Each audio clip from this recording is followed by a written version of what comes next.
Morning. That was louder than I thought. Microphones. My name is David Rowe, and I am the director of the Center for the Study of American Democracy. And I would like to welcome you this morning to this Constitution Day talk by Matthew Stewart entitled An Emancipation of the Mind, Radical Enlightenment in the American Struggle Over Slavery. Dr. Stewart is a graduate of Princeton University and earned his PhD in philosophy from Oxford. He is now, I think, best described as a freelance philosopher and the author of several books, most recently Nature's God, The Heretical Origins of the American Public, or the American Republic, which was longlisted for the 2014 National Book Award. This past June, he also published a very influential article in The Atlantic on the new American aristocracy, which he defines as the upper 9.9%, and which was the subject of last night's fascinating talk. Today's talk by Dr. Stewart will address the struggle over slavery, which is often referred to as America's original sin, and especially the ideas that animated the abolitionist movement. This focus is important, I think, because it is ideas and the power of ideas to interpret the human condition in terms of right and wrong in ways that move people to action, which is what ultimately makes the world around us. The same is true, I think, with the struggles first over slavery and now with our debates about racial equality. Dr. Stewart's visit to Kenyon is sponsored by faculty lectureships, the Department of Philosophy, the Program in Integrated Humane Studies, and the Center for the Study of American Democracy. And I would especially like to thank Andrea Lechleitner and Tim Naviska for helping to set up and organize the event. Please join me in welcoming Dr. Stewart.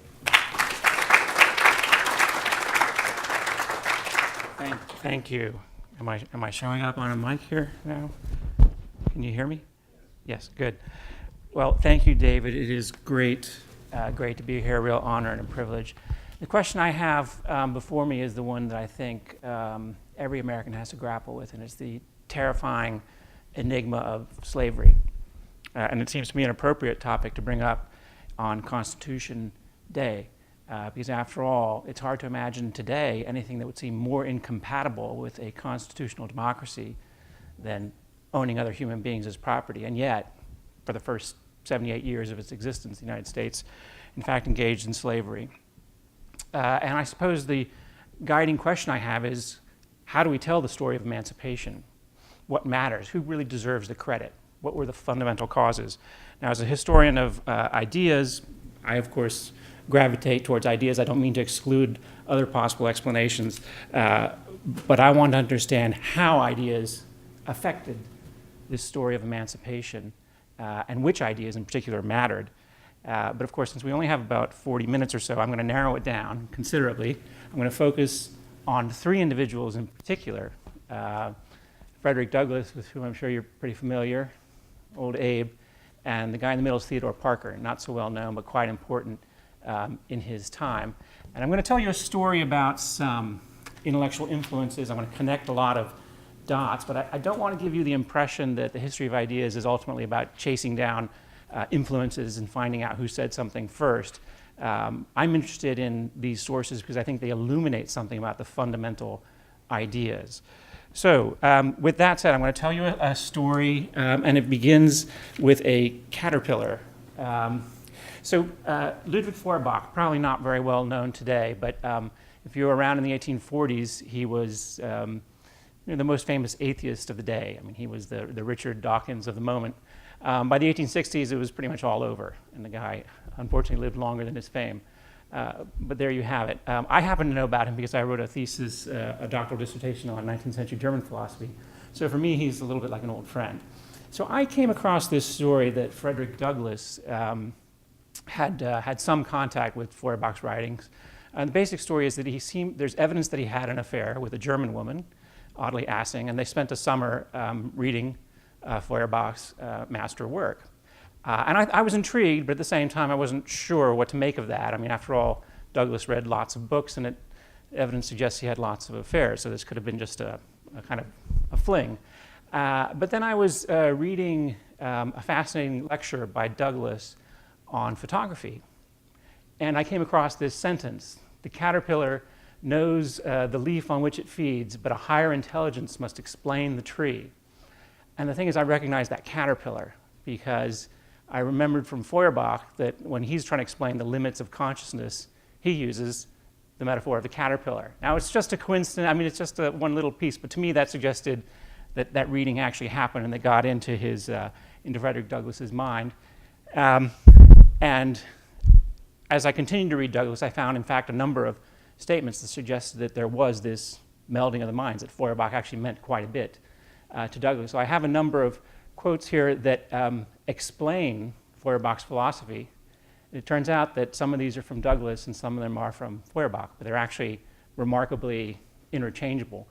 So one says, and I'll tell you in a minute who does which, one says, religion worships man, religion itself says God is man, man is God. Man everywhere worships man, and in the last analysis worships himself. The church that we build unto the Lord, we build unto ourselves. Man has his highest being, his God in himself, not as an individual, but in his essential nature, his species. And the great philosophical truth now to be learned and applied is that man is limited by manhood. He cannot get higher than human nature, even in his conceptions. And that just tells you who wrote which one. In my view, substantively, they're interchangeable, although you can find that Douglass has a little more of a flair for words, I think, and uses nicer terms to explain the same basic concepts. So that was just one curious link. And again, with this, I wasn't quite sure where that would lead. Clearly, there's some connection there. So let me turn to talk about briefly about Lincoln and see if I can draw him into the story. I was particularly drawn to his second inaugural address. I think it's his most complex, it's most hard to understand speech. And there's one sentence in particular that really strikes me. And so I'll read it to you and see if it can move you in the same way. He says, "Yet if God wills that it," meaning the war, "continue until all the wealth piled by the bondsman's 250 years of unrequited toil shall be sunk, and until every drop of blood drawn with the lash shall be paid by another drawn with the sword, as was said 3,000 years ago, so it must be said, the judgments of the Lord are true and righteous altogether." So it's a statement that on the surface sounds kind of theological. It's got an allusion to the Bible there, to the Psalms. And yet the deep premise of it actually seems to be possibly shocking. Certainly if you're reading at the time, it might be shocking, because what he's suggesting is that there's a certain kind of natural justice at work in the world, that slavery is kind of a war on human nature, and that war is war too, and the two just balance each other out. And at the end of the process, you're back where you started with a lot of blood on the ground, and if there's a deity, he's just sort of overseeing the process. But I'll tell you what excited me about this is that this is one of the hazards of reading too much in American intellectual history. I just was reading other people. When I was reading Lincoln, I thought, that just sounds an awful lot like Alexander Pope. And indeed, there's a poem, the Essay on Man, that was very influential with America's founders, that, at least in my mind, seemed to echo with what Lincoln was saying here. And the key parts are, I think, the first two lines where he says, "All are but parts of one stupendous whole, whose body nature is, and God the soul." And then he concludes with, "In spite of pride and erring reason's spite, one truth is clear, whatever is right." So I thought there was this a connection there. And then as I investigated further, I found at least a little piece of evidence to back up that intuition. It turns out that in 1864, when Lincoln was preparing his speech, an Englishman visited him, and the Englishman was surprised and later wrote down a report saying, "Well, I sat down with the president and he spewed out these lines of English poetry. He basically recited parts of Alexander Pope's Essay on Man to me verbatim out of the top of his head." In fact, they were these lines. Here's why I find that interesting. Because Alexander Pope is a hard figure to grasp. He seems fairly conventional. When you read him today, he seems like a fairly religious kind of thinker. In his time, he was controversial because you could read his work in a way that links it with a very radical tradition. And in particular, you can link it, as they did in his own time, with the work of the 17th century philosopher Spinoza. And here I have a quote from Spinoza. I won't take the trouble to read it out, but it is close to a paraphrase of what Pope later puts in his poem. And I know this is, again, strange little weird connections that excite people like me, but the way that that idea got from Spinoza to Pope was actually pretty easy to establish. There was a figure called Lord Bolingbroke who basically explained Spinoza to Pope, and then Pope put it into his poem. And Bolingbroke, it turns out, was a substantial influence on Thomas Jefferson. In fact, Jefferson's early reading in philosophy was focused on Bolingbroke more than anybody else. But we can also connect it with Feuerbach, because Feuerbach, looking back at the preceding history, identified Spinoza as the key figure to know. He said Spinoza is the Moses of modern freethinkers and materialists. And it turns out there was somebody else who liked this sentence too. So when you read Frederick Douglass's autobiography, his last autobiography, he dedicates actually a couple of pages, or at least a solid page, to Lincoln's second inaugural address. And he says, this is basically the greatest speech I've ever heard. And there's one sentence in particular, says Douglass, that I really like. And it's this sentence in particular. He says, such a sentence I never heard from the lips of any man in his position before. Lincoln reveals a recognition of the operation of inevitable and universal laws as old as eternity. He was willing to let justice have its course. So I'm still trying to put it together. I'm trying to figure out where is Lincoln getting these ideas that seem very important in helping him understand what the war was about. And that led me to this figure, Theodore Parker. So just very briefly, I should introduce actually two figures here. There's William Herndon and Theodore Parker. William Herndon was Lincoln's law partner, and he was kind of the little brother that Lincoln wanted, or rather, Lincoln was the older brother that Herndon always wanted. At the same time, they had a curious intellectual relationship because Herndon was an avid reader and a philosopher. He was kind of a backwoods pantheist, and he would regularly pick up books that he thought his friend Abe should read and sort of shove them in front of Lincoln's face or leave them on his desk, hoping that Lincoln would read them, and Lincoln did, in fact, read some number of them. And Herndon, it turns out, admired one living philosopher more than any others, and that was Theodore Parker. So Theodore Parker, just to give you a very, very quick background, was started off as a Unitarian minister. He was a heretic, managed to get himself kicked out of the Unitarian Church, which is something of an accomplishment. And he was an abolitionist, and he ended up becoming quite a militant abolitionist. And he also gave lectures around the country. He was incredibly influential because, in fact, he toured the country, and he said he spoke to 60 to 100,000 people per year. And along with Frederick Douglass, he actually was at the top of the sort of speaking hierarchy, as it were. And there's a fair amount of evidence that Lincoln shared Herndon's fascination with Parker. So one of Lincoln's other friends, Jesse Feld, said, if I was called upon to designate an author whose views most nearly represented Mr. Lincoln's on religion, I would say that author was Theodore Parker. And then Herndon himself gives us a little tidbit that perhaps tells us something about the genesis of this very interesting sentence in Lincoln's second inaugural address.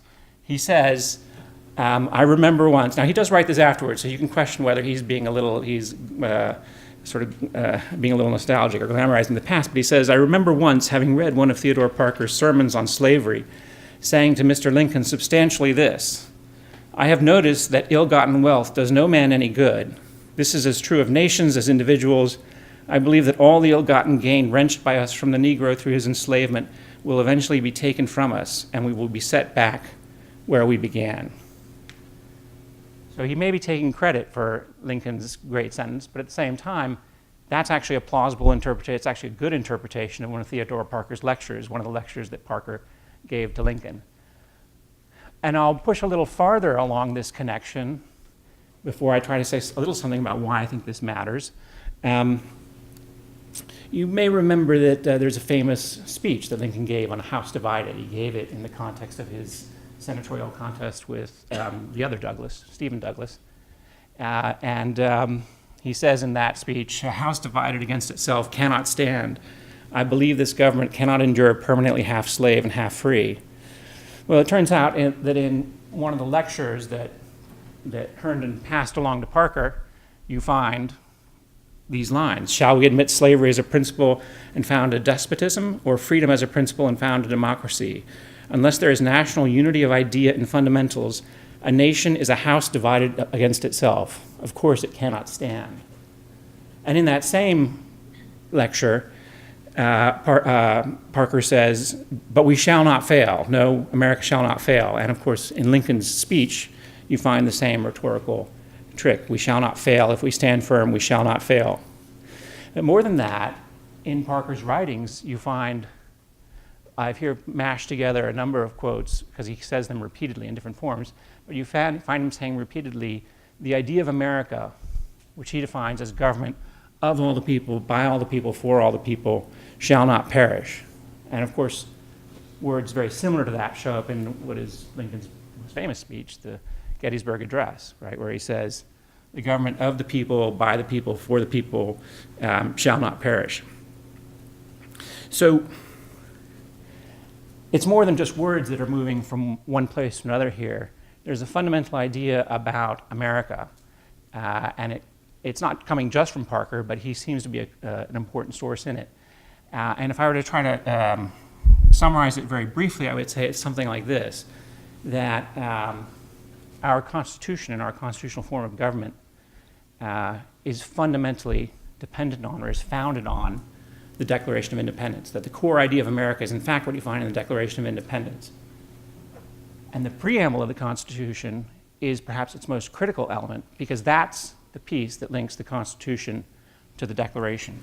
What does that mean? It means that for people like Parker, the United States is fundamentally based on the appeal to the idea that all the people are sovereign, that we the people are in this together. It's not we the citizens, and Parker says specifically it's not we the white people.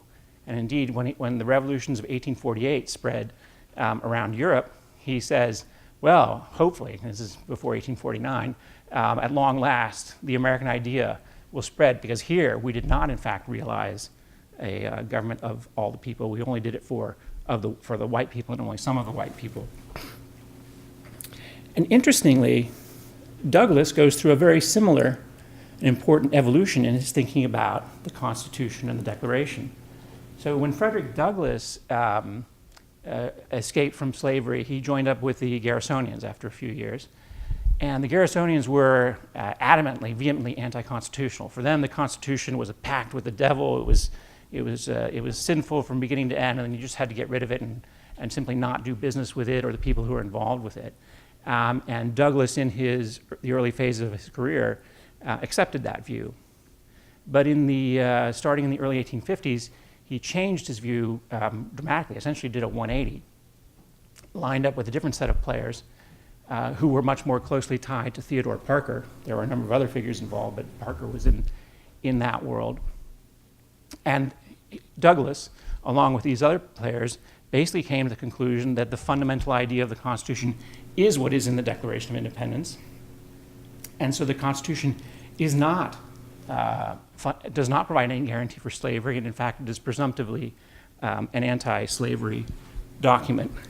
And I think that this is the idea that ultimately really matters for Lincoln.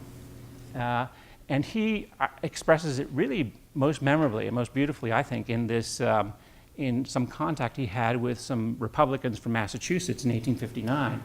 At that point, the Republicans were going to invite him for a celebration of Thomas Jefferson. And it's quite interesting. Here they are, these Northerners, going to celebrate the founder of the Democratic Party of the South. And Lincoln couldn't attend the event, but he wrote back a letter and said, isn't it interesting that Jefferson's legacy is now despised in his homeland? They no longer talk about the Declaration of Independence. They think it's a work of infidels. But you in the North are willing to celebrate that legacy. Why is that? Well, because we understand that in America, we have that human beings have rights, that we recognize property rights as well. But he said, in cases of conflict, we believe in the man before the dollar. That is, we believe in the grounding human rights before we believe in the property rights. And that forms the basis of his opposition to slavery. So I'm going to say a little bit more about where Parker is coming from, because he seems critical to this story and the genesis of this political philosophy. And that, I think, will help get at where these ideas these grounding ideas of American democracy come from. So Parker, as I mentioned, was notorious as a heretic. He actually started off reasonably conventional in his religion. He became a minister. But then he gave a sermon at the age of 30, and it was called A Discourse on the Transient and the Permanent in Christianity. And today, it wouldn't, get him kicked out of anything. He basically makes the case that the transient in Christianity is essentially anything that's kind of written down and fixed, like the Bible or like Jesus. And the permanent is just an absolute code of morality. But interestingly, what provoked a lot of the controversy was that people thought he was channeling some crazy German philosophers. And in particular, they thought he was channeling David Friedrich Strauss. So if you were around in the 1830s, this would have been the most famous atheist in the world. He kind of got knocked off by Feuerbach in the 1840s, but he was the guy in the 1830s, and he was famous for his Bible scholarship, where he essentially argued that most of these stories coming out of the Bible need to be understood as myths that are responding to the needs of the people at the time, as opposed to representing any actual facts. And there are differences between these two thinkers. They're subtle, they're interesting, but there was a lot of merit to the accusations that Parker was essentially channeling this kind of German philosophy, this radicalism. And here's one piece of evidence which I think is interesting to show. Parker's sermon was called A Discourse on the Transient and Permanent, but a couple years before, you'll find among Strauss's many publications, a couple of essays, one of which, the second one here, it's Über Vergängliches und Bleibendes in Christentum, is basically on the transient and the permanent in Christianity. So he basically stole the title, along with a fair number of the ideas from that. Here's why that excites me. This is a chart that I used sometimes to discuss my book, Nature's God. I want to make the case that America's founding is philosophically very interesting. It goes back a long way in time. It's much more radical and heretical than I think we like to imagine in the United States. And so I represent it in this slightly goofy way as being part of a tree growing up over time. It's complicated. A lot of people are coming and going, and there are multiple influences. I think an important starting point is the materialism of the ancient world, in which I give Lucretius and Epicurus pride of place, although there were others. I think there was a very important burst of philosophical creativity in the 17th century in Europe, and the key figures there are Spinoza, Hobbes, Descartes, and Bruno.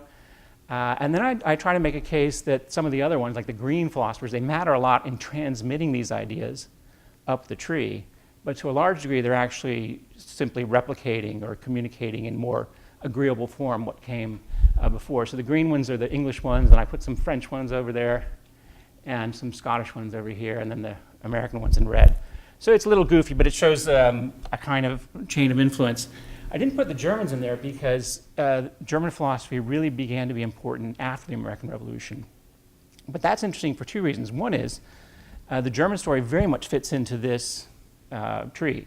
I think the most interesting episode in the history of German philosophy was something called the pantheism controversy, and that basically started when they began accusing, German philosophers began accusing one another of being Spinozists. And so at the time, being accused of being a Spinozist is kind of like being accused of eating babies and stuff. So it was really bad. So they would all deny it, but then of course, many of them would do a pretty good job of proving that the other guy was a Spinozist. And a few of them, like Strauss and Feuerbach, more or less caught to it and more or less said, yes, indeed, I am a Spinozist. And then the other thing that I think is really interesting about that German connection is that to some degree, it was shaped and influenced by events in America. The American Revolution was itself an important event in shaping people's thinking about what matters and what really works. And that influence then, so to some degree, what happened is that the American Revolution had a kind of boomerang effect where ideas came to the fore here. They were then forgotten. They were often suppressed. People like Thomas Paine were sort of kicked to the curb. They moved to Europe, and then they came back in the course of this struggle over slavery. Why did they come back? I'm going to very briefly summarize why I think these radical ideas started to have an impact in the course of the abolitionist struggle, and then I'll wrap up. When the abolitionists, there was always some form of abolitionist discourse in the United States, always some number of people opposing slavery. But a prominent movement emerged around 1830 with figures like Garrison and a number of others, David Walker and others in Boston. And it's quite natural that when they started off, they conceived of their opposition to slavery in basically religious and theological terms, mostly appealing to Christian ideas. And they also thought tactically that the way they would advance their message is to appeal to churches. They'd go to congregations and say, slavery is a sin, so you should kick all the slaveholders out of your congregation, and you should have no truck with slaveholders until they agree to stop sinning by holding slaves. That then started this very unfortunate cycle, because to the astonishment of the abolitionists in the 1830s, the churches basically, with a few exceptions, rejected the abolitionist message. And this can be debated for a long time, but I'll just bring in Douglass to make the case. He says, a few heterodox and still fewer orthodox ministers filling humble pulpits and living upon small salaries have espoused the cause of the slave. But the ministers of high standing, the $5,000 divines, were almost to a man on the side of slavery.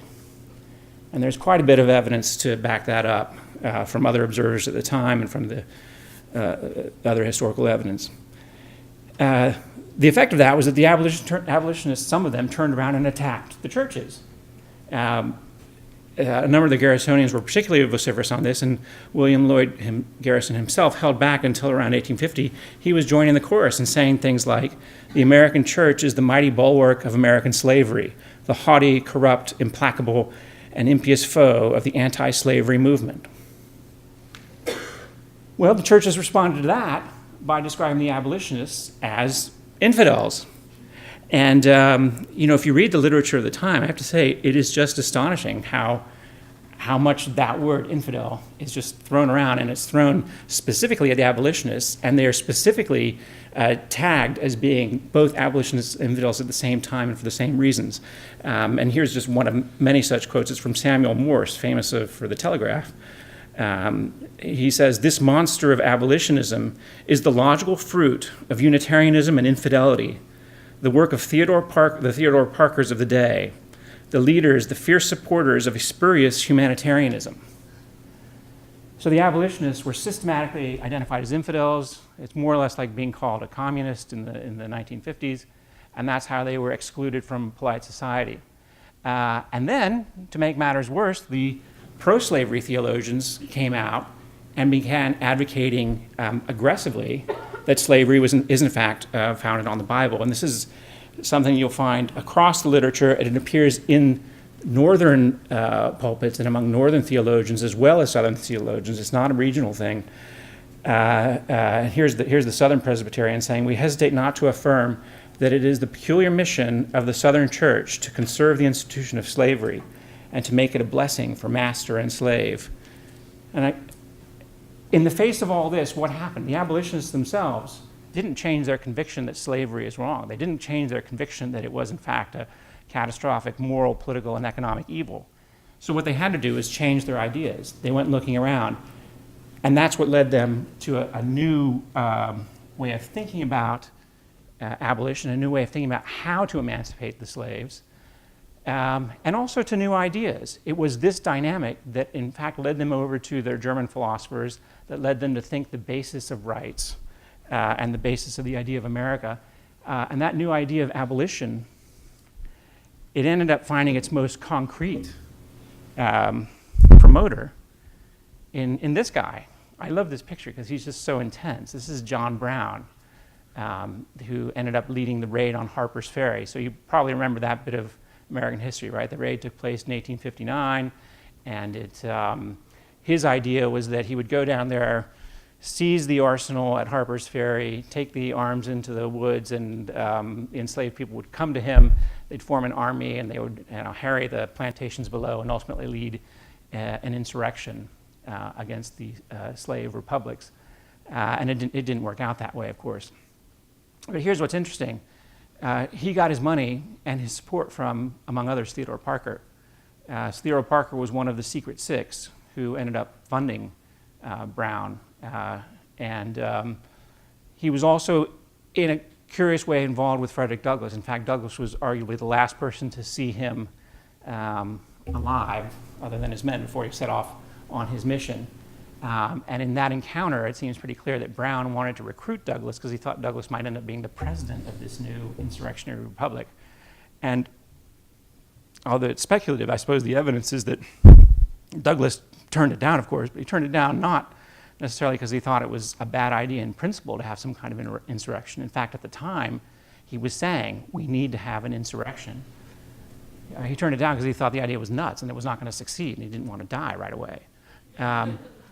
So what's important here, I think, is that Brown's idea of abolition is quite radical, it's quite militant, but ultimately it is grounded on something close to the political thinking that you find later expressed in Lincoln's second inaugural address.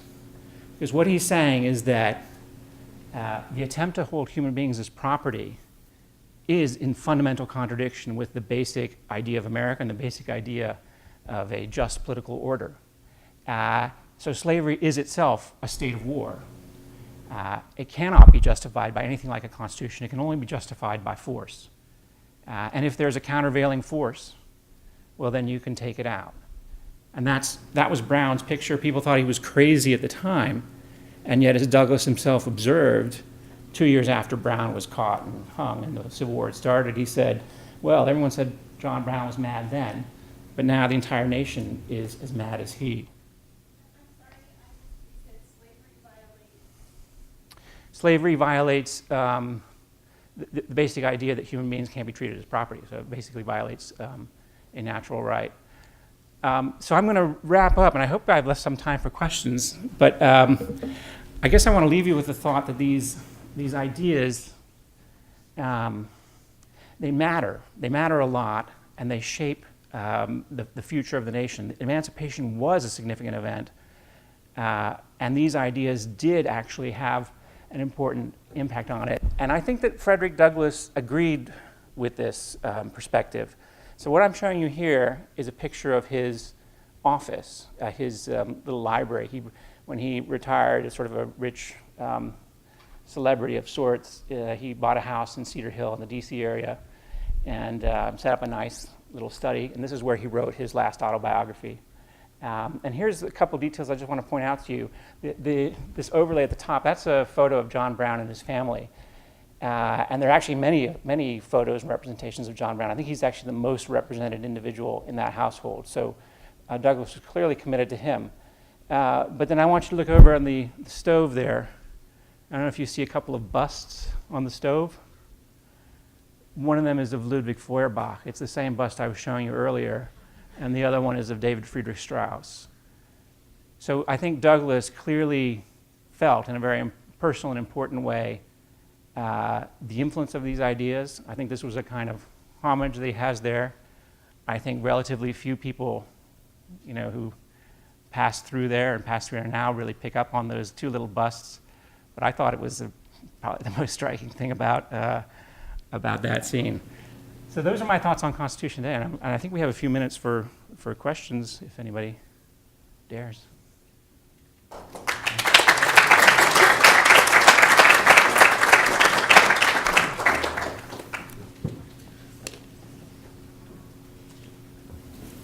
just wondered if you thought about Darwin at all, because it's the same time period, and the quotes that you all showed were design quotes, so they're all quotes about a natural order and etc. But coming from Descent of Man around the same time period is a different kind of emancipatory idea, that there are no God-given kinds and just populations, and so it's unreasonable to hold other, one of the justifications for slavery was always that other ethnicities were not human, and the argument of the Descent of Man is that's just flat out empirically wrong, that there is no such thing as a humankind, and there are just variations in populations. So it's the same time period, but and it's presented as an emancipatory argument, but it has nothing to do with natural right and God and design. Right. Yeah, that's a very interesting point about the parallels or contrast with Darwin. So I have a really convoluted argument that shows that, in fact, some of those Darwinian ideas were actually present in this earlier discourse. But let me first just say that Darwin, Origin of the Species is 1859, so, and it doesn't really take off in the US until a year or two later, and it doesn't really influence thinking here. But here's what's important to bear in mind, that Darwin didn't actually come out of nowhere. He had, for example, a grandfather, Erasmus Darwin, and Erasmus Darwin actually offered some ideas that anticipate this no design position. He says, Erasmus Darwin says that all life emerged from one filament and it sort of struggled, and what we got was the end of some sort of complicated process and not the result of imposition of any kind of natural kinds. That wasn't a coincidence, because he was in fact drawing on this tradition of Epicurean materialism that had that as its core idea. The basic idea of Epicurus, which gets transmitted through Lucretius, is that there is no natural order in the world, that we're all just, everything is made of atoms bouncing around in the void. And so the idea that there's any kind of fixed hierarchy in nature, any sort of categories, things like king and subject, or any other things like that that we might pretend to derive from nature, all that doesn't actually exist in nature at all. It's necessarily imposed by human beings. So that's all part of this tradition that precedes Darwin. And I think that what happens is that people like Alexander Pope, when you're referencing the fact that he, in his quote, seems to be invoking some sort of design, they actually came up with a way of talking about providence and a design that completely removed its actual ability to explain anything. So, and this is precisely why Pope and Spinoza, from whom we got a lot of these ideas, were criticized, because they came up with an idea of a deity who watches the natural laws work around, that has natural justice in action everywhere, that basically creates a universe of atoms bouncing around, and does nothing, doesn't intervene, doesn't structure it. And so that created a certain emancipatory discourse and created a certain idea of natural rights that's, I think, quite distinct from the natural rights based on natural kinds. So I know this is a very convoluted argument, but I did make it in my Nature's God book, and I think that shows up here. So I guess to sum up, I think that there is a lot of proto-Darwinian thought that plays into this emancipatory discourse, even though it doesn't show up as Darwinism. I think you also have to remember, too, that Darwinism ends up getting used by the other side, because it then justifies arguments of social Darwinism and so on, or at least it's pretended to do that. Other questions? Yes? If whatever is right, and slavery is, you can run that argument the other way. You can run Feuerbach back to Nietzsche, up to Nietzsche, right, as Leibniz does. So the question is, how much of the getting rid of the structure actually moves you in an emancipatory direction? Because if you emancipate people sufficiently, they can make other people their slaves. It's a matter of will to power. Seems to me like Douglass and Feuerbach are nonetheless an uneasy company. You couldn't go to the left with it. You can also go to the right. Yeah, I mean, historically, that's certainly the case, that you have people adopting a kind of, let's call it a reactionary nihilism, basically, saying, whatever gets power is justified. And so I don't think it's a perfect recipe for all emancipations. But I think you do have to understand that they were themselves responding to a certain kind of counter-revolutionary power structure. I mean, they were basically dealing with a world in which there was a church and there was a popular media culture that was insisting that there's an existing order, it involves slavery, and it's right. And in order to take that on, they adopted this conception that essentially removes the ordering principle from nature and just leaves it all up to us. And it's true, but I think it's fair to say, yeah, once they leave it all up to us, that might still open the door for people to push things in the wrong way. I suppose the one barrier to that, and it's built in very much to their thought, is that if you accept that there's no natural order of subordination in the world, you're not very far from accepting that there is natural equality among human beings.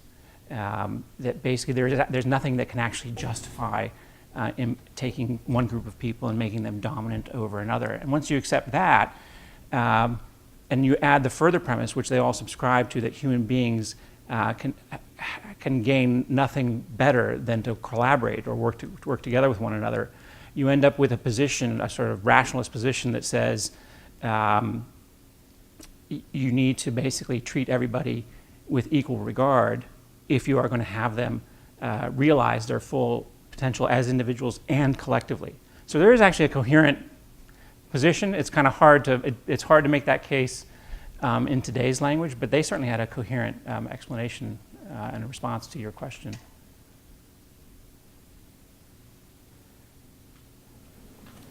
I didn't stun you all into silence, did I? Come on.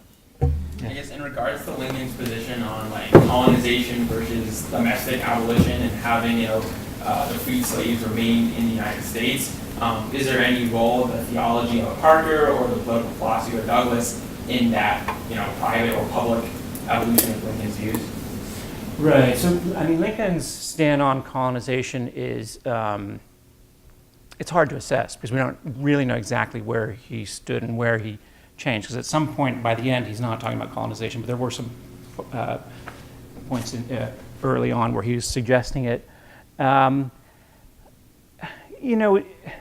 Lincoln is just he's a politician, so you don't quite, it's hard to get at what he's thinking. I think that when you go far enough in and you basically look at what he says about how everyone, regardless of their color of skin, has a right to the fruits of their own labor, to work on and to enjoy the fruits of their own work, and that anything else is just robbery.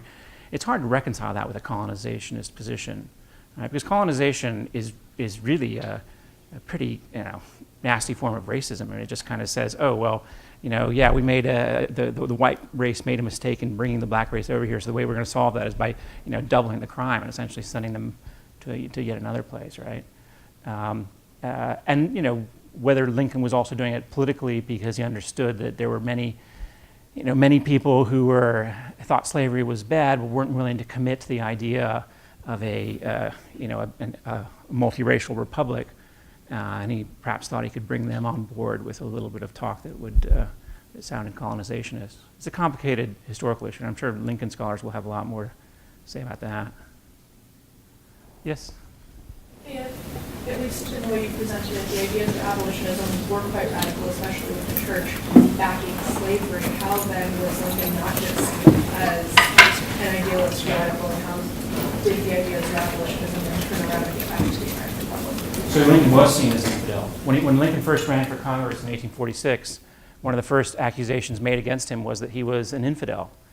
And there's actually good evidence to back that up, because the story, which can't be completely verified, is that he wrote a little anti-scriptural screed that was more or less in the style of Thomas Paine.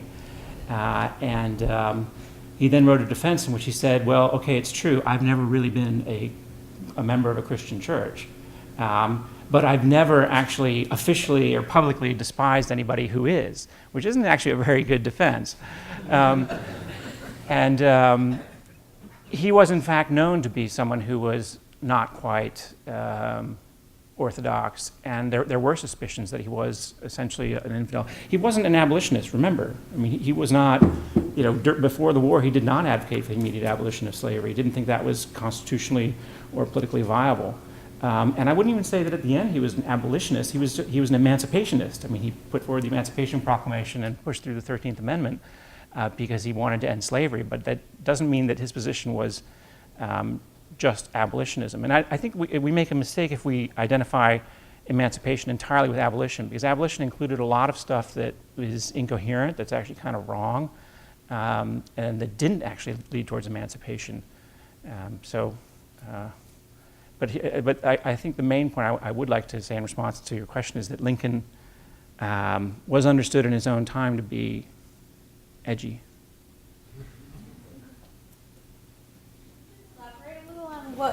What was in abolition that wasn't different from emancipation, or it was? Well, a fair number of people who are identified as abolitionists now were also colonizationists. I mean, the Tappan brothers in the Boston area, they were initially part of the Garrisonian movement, or at least closely allied, but they were much more evangelical. And then when Garrison said, we don't want to work with the churches, they split off, but they continued to promote colonization schemes, which I see as being quite incompatible with the idea of multiracial republic that we ended up with. I think that the moral suasion aspect of Garrisonian abolitionism, which is basically a kind of pacifism. We won't lift our arms, we won't do anything, we'll just say, you're bad for holding slaves and it's your fault, you're a sinner. I think that that's a kind of approach that historically proved ineffective, did not lead to emancipation, and then also is grounded on a kind of a problematic philosophical position, right? Because at the end of the day, that position would be perfectly compatible with continued slavery and just holding noses up in the air. But there's more, and it was a motley movement with lots of different pieces. And the one piece that I think did come through, the sort of militant John Brown, Theodore Parker, Douglass axis, that was a minority. It was perhaps a very vocal piece, but it was far from being the whole abolitionist movement.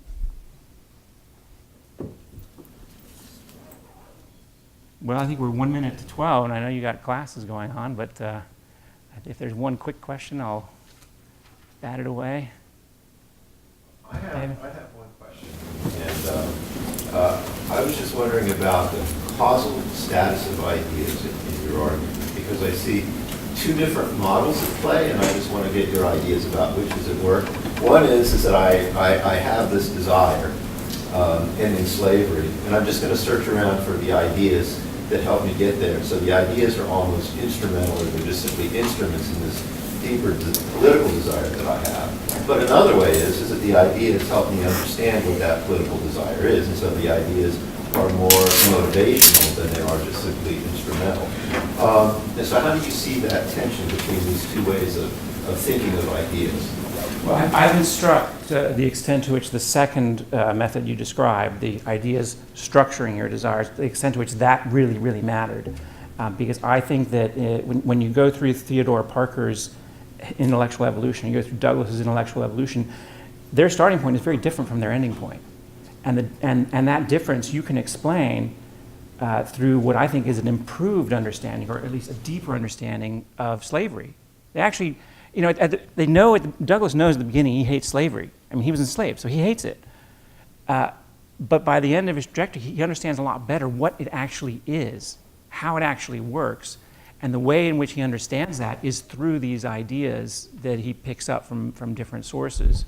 So, you're right that there's a tension, because of course he's picking up these ideas because he's already got the desire and he's just looking for the tool.